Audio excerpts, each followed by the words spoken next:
الرحمن الرحيم مالك يوم الدين إياك نعبد وإياك نستعين اهدنا الصراط المستقيم صراط الذين أنعمت عليهم غير المغضوب عليهم ولا الضالين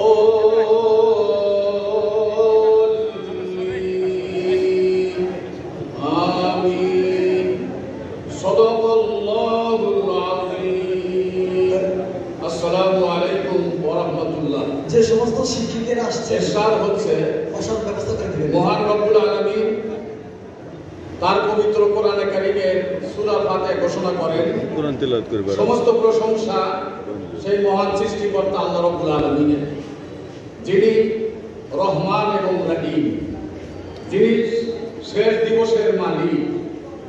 আমরা তারও দাসত্ব করি, তারও কাছে আমরা সাহায্য প্রার্থনা করি, তার কাছে আমরা সাহায্য চাই। হে আমাদের প্রভু, হে আমাদের সৃষ্টিকর্তা, আপনি আমাদেরকে সঠিক পথে পরিচালনা করুন। আমাদেরকে আপনার অসম্মতি, আপনার শুভেচ্ছা। আমাদের পবিত্র গীতা গ্রন্থটাই পুরোপুরি ভগবানের মুখনিসৃত বাণী। সেই বাণী থেকে আমি একটা বাণী আপনাদের মাঝে উপস্থাপন করছি। ভগবান শ্রীকৃষ্ণ গীতায় বলেছেন,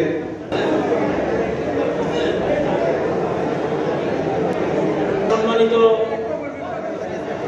ম্যাডামদেরকে আজকের অনুষ্ঠানে প্রধান অতিথিকে ফুল দিয়ে বরণ করে নেওয়ার জন্য এ পর্যায়ে আমি বিনীত অনুরোধ করছি আজকের অনুষ্ঠানের প্রধান বক্তা সিরাজগঞ্জ জেলা বিএনপি। যে আমরা যারা বেসরকারি চাকরি করি, আমরা যারা বেসরকারি স্কুল কলেজ মাদ্রাসায় চাকরি করি, দুইটা কথা আপনি শোনা লাগবে। সেটা হলো, আমরা 2006 সালে আমরা 100% বেতন পাই। 2006 সাল থেকে এই বিগত 15 বছর, 15.5 বছর দেশে যে উন্নয়নের কথা বলেছেন, উনি কি উন্নয়ন করেছেন সেটা শিক্ষকরা বলবে। উনি একটা টাকা আমাদের বেতন বৃদ্ধি করেন। 2006 সালের পরে শিক্ষকরা কোনো অতিরিক্ত বেতন বৃদ্ধি পায়নি। শিক্ষকরা বাসা ভাড়ার জন্য আন্দোলন করতেছে। বাসা ভাড়া অনলি 1000 টাকা। এই 15 বছরে 1000 টাকা আমাদের বাসা ভাড়া যেটা ছিল সেটা উন্নীত হয়েছে। কাজের শিক্ষকরা খুব ভালো নয় এই 17 বছরে। পাশাপাশি আমি আরেকটা কথা বলতে চাই যে 2004 সালে আমাদের সাবেক প্রধানমন্ত্রী খালেদা জিয়া 25% উৎসব ভাতা দিত শিক্ষকদের ঈদ উপলক্ষে। এই গত সরকার 17 বছরে ওই 25 থেকে 26% করতে পারে না। সমস্ত শিক্ষকরা বলবে 26% করতে পারে না। 25% ছিল এই সরকার এসে, এই অন্তর্বর্তী সরকার এসে।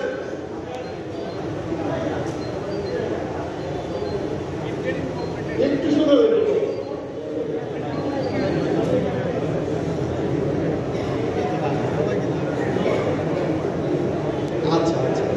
আচ্ছা ঠিক আছে, ঠিক আছে, আমাদের মুরব্বী সবকিছু বলবে। পাশাপাশি আমি খালি আর একটা কথা বলে চলে যাব, সেটা হলো আমি সবাইকে গ্রহণ করবো। সেটা হলো এই বিগত সরকারের আমলে আমাদের যে অবসর আর কল্যাণ ট্রাস্টের যে মহাসচিব ছিলেন জনাব শাহজাহান আলী সাজু, উনি এই সরকার আসার পরে ঘোষণা হয়েছে 7,000 কোটি টাকা আমরা যারা চাকরি করি, আমি দেবো, আমার এই মাসে বেতন কেটেছে 5,400 টাকা। 7,000 কোটি টাকা সীমারেতে চলে গেছে। গত 3 বছর হলো যারা রিটায়ারমেন্ট করছে তারা কোনো বেনিফিট পাচ্ছে না। এই ব্যাপারটা আমাদের প্রধান অতিথি মহোদয়কে আমরা দৃষ্টি আকর্ষণ করছি। যেহেতু শিক্ষকরা আমাদের কোনো পেনশন সিস্টেম চালু নাই, আমরা যারা অবসরে যাই, আমাদের যে টাকা জমায়, এটাই আমাদের একমাত্র ভরসা। গত 3 বছর হলো শিক্ষক কর্মচারী কোনো টাকা পাচ্ছে না। এই ব্যাপারটা দৃষ্টি আকর্ষণ করে আমি আমার বক্তব্য শেষ করছি। আসসালামু আলাইকুম।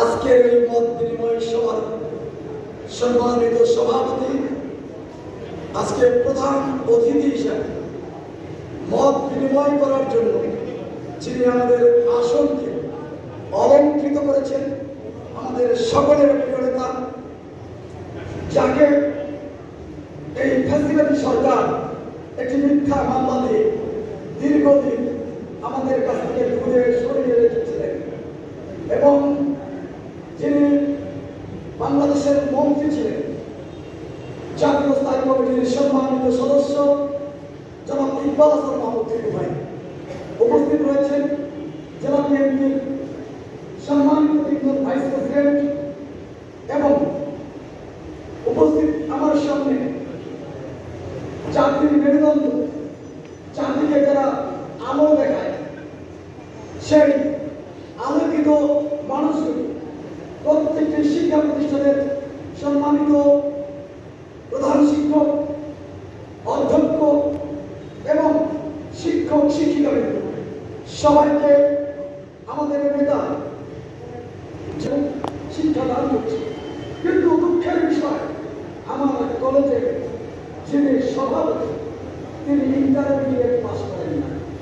দলীয়করণ করার কারণে একজন অশিক্ষিতকে ওই কলেজের সভাপতি করেছেন এবং যার কারণে সবসময় সভাপতি বলতেন যা আজকে এমপি আছে, এমপি ছোট মাছ খাওয়া পছন্দ করে, এমপি কাঠি মাছ ভর্তা পছন্দ করে, সকল কিছু রান্না করে নিয়ে সে দাঁড়িয়ে থাকে এবং নিজের পার্সোনালিটি লঞ্চ করে দাঁড়িয়ে থাকতাম।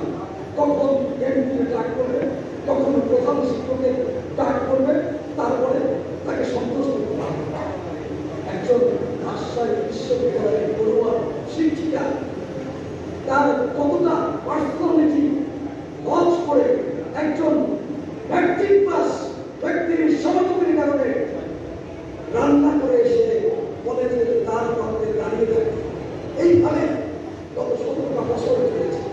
তাই বলতে চাই, শুধু একটা কলেজের না, আমি বলেছিলাম যে আপনার মনে হয় অভিযোগ, আপনার সাথে প্রধান শিক্ষিত অধ্যক্ষের সাথে অনেক সম্পর্ক ব্যক্তির সাথে উনি দুঃখ করে বলেছিলেন, আমার স্বামী অসুস্থ, আমার জীবিকা নির্বাহ করতে হয়, আমার 3টে সন্তানদেরকে লালন পালন করতে হয়। আজকে যদি আমার চাকরিটা চলে যায় তাহলে আমার সংসার চলবে না, আমি বাধ্য হয়ে এই কাজগুলি করছি। তাই আজকে বলতে চাই, গত 17 বছর আপনাদের মনের ইচ্ছার বিরুদ্ধে আপনাদেরকে কাজ করিয়েছি।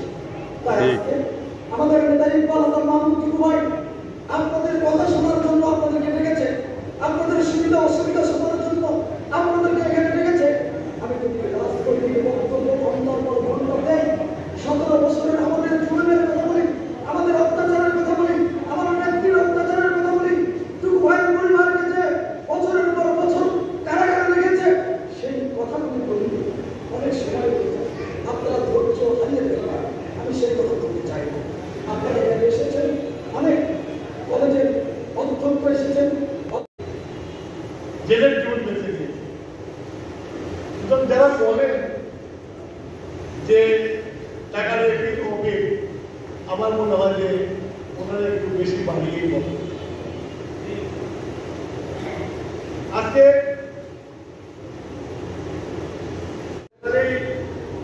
আমি একটা কলেজের হিসাব দিয়ে করেছি, সেই কলেজে গেলাম,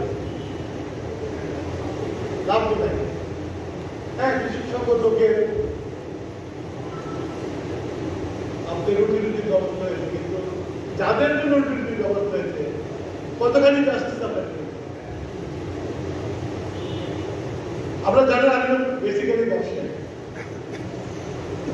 বাপ রাজনীতি করছে, রাজনীতি পরিবারের ছেলে। আমার বাবার যে সময় রাজনীতি করেছে তখন মুসলমানদের সংখ্যা 1924 সালে উনি এমএ পাস করে আইন ব্যবসা শুরু করেছেন। তখন এমএ তো আমার মনে হয় যে 10 লাখ মুসলমানকে পাওয়া যায়, তার মধ্যে সেই হিসাবে আমার মা বোনেরা সেই পার্সেন্টেজ আসে না। তারপরে তাদের ধন্যবাদ দিয়ে এই ওনারা যে এইটুকু কষ্ট করে আসছেন এই জন্য ধন্যবাদ, আপনাদেরকে ধন্যবাদ। আর আমি মাপ চেয়ে নিচ্ছি, আমি খুব অসুস্থ, আমি গতকাল রাত্রে থেকে আমার পেটের অসুবিধা, কতবার টয়লেটে গেছে আমি নিজেও জানি না। আপনাদের পরিচয় দিয়ে প্রশ্ন করবেন। সেখানে কিন্তু আমি মজুদার আমার ছাড়া সে কথা বলছে না, আমাকে বলে যে তার সম্পূর্ণ কাজ আপনি করে দেন। কেন আমি সহকারী বিচার ভাড়া করে দেবো আর আপনি বিচার ভাড়া বলে দেখবেন। উনি হচ্ছেন কুড়িপাড়া কলেজের বাংলা প্রকাশক নজরুল ইসলাম, আমি তার নামও বলে দিলাম। এরকম যারা বললাম আমরা যারা প্রধান আছি আমরা নির্বাচনের দায়িত্ব পালন করে হয়েছে এর তীব্র নিন্দা জ্ঞাপন করছি এবং আসুন এর সংস্কারের কামনা করছি যে মিডিয়া সেক্টর যাতে আরো উইং হয়। ধন্যবাদ।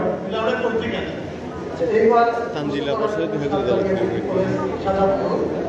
আমাদের 100 মাসের যে আমরা অবসরপ্রাপ্ত অবসর হলে আমরা যে প্রাপ্যতা ছিল সেইটা এখন 10% করে নেয়, সেটা যদি 10% হিসেবে দেওয়া হয় তাহলে আমরা 160 মাসের আমরা আমাদের প্রাপ্যতা আমাদের আসে।